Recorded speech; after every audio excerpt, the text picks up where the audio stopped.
بسم اللہ الرحمن الرحیم ایاک نعبد و ایاک نستعین۔ جعفر ایکسپریس کے یرغمال بننے والے شہریوں کی بحفاظت بازیابی پر اللہ رب العزت کا شکر ادا کرتے ہیں اور شہداء کے لواحقین سے دلی ہمدردی کا بھی اور تعزیت کا بھی اظہار کرتے ہیں۔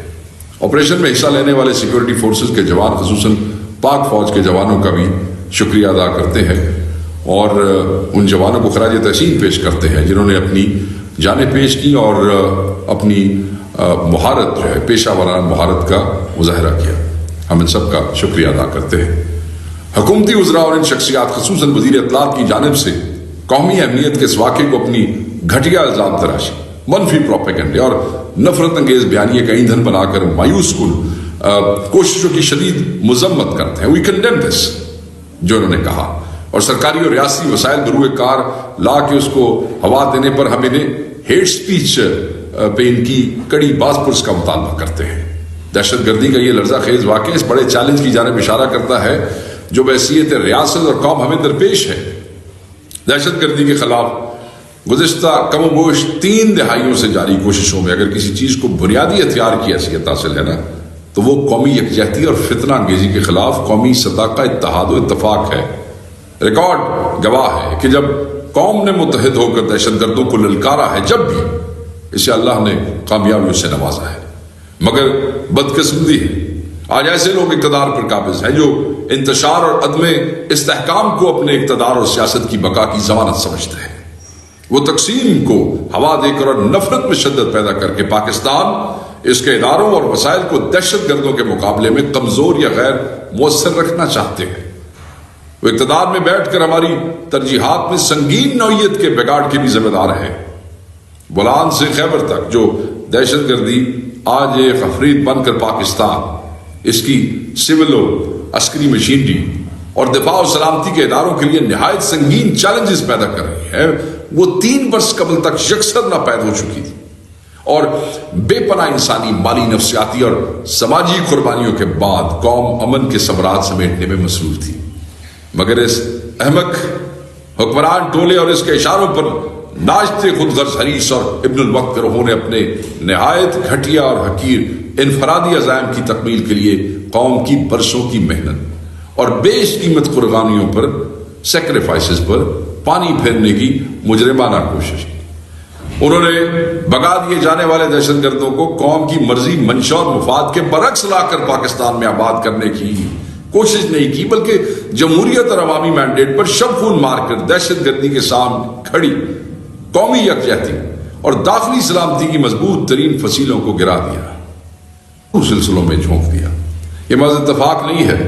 کہ وہ گروہ جسے ایک منتخب جمہوری حکومت سے اقتدار چھین کر تھمایا گیا تھا، اے علی جڑے بیٹھے نے، وہ اس قدر نااہل، نالائق، نکمے اور ملک و قوم کے لیے کیسے مہلک ثابت ہوئے ہیں کہ معیشتی بدترین تباہی کی بھیڑ چڑھی اور قومی سلامتی پر بھی وہ تباہ کن اثرات مرتب ہوئے ہیں جن سے نجات کے لیے آج 3 سال بعد بھی ہم ہاتھ پاؤں مار رہے ہیں، مگر یقین، اعتماد اور امن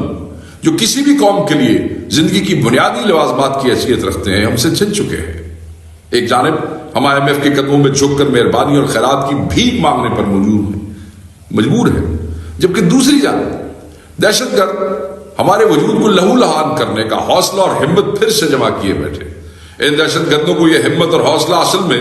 اقتدار کی غلام گردشوں میں بے غیرتی، بے حمیتی اور بے ضمیری کے لنگر سے شکم پرستی میں مصروف ظالم، بے حس اور ناعاقبت اندیش مسخروں کی ان سے ملتا ہے۔ پرائرٹیز، کیپیسٹی، ایبلٹی، یہ دہشت گرد جانتے ہیں کہ بگوڑوں، مجرموں، بددیانتوں اور بے ایمانوں کا اقتدار پر قابض گروہ اپنے لوگوں سے مخلص ہے نا، انہیں پاکستان سے اس سے زیادہ کوئی دلچسپی ہے کہ لوٹ مار اور حکمرانی کے لیے ایک سرزمین اور اس کے عوام ہر صورت ہمیں میسر رہیں ساڈے کول، اسی لٹتے رہیے، کیونکہ انہیں اپنے لوگوں کے خون بیچنے یا پتلی گلی سے بھاگ جانے سے بڑھ کر کسی چیز میں ان کی کوئی مہارت نہیں ہے۔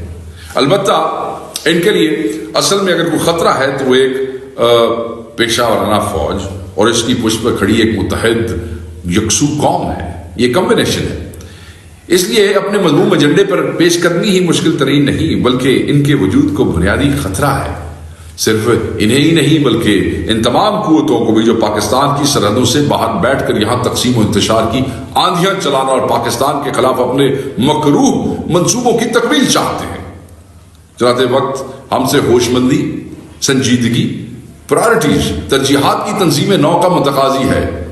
اپنی بدبودار، معدوم اور تعفن زدہ سیاست کے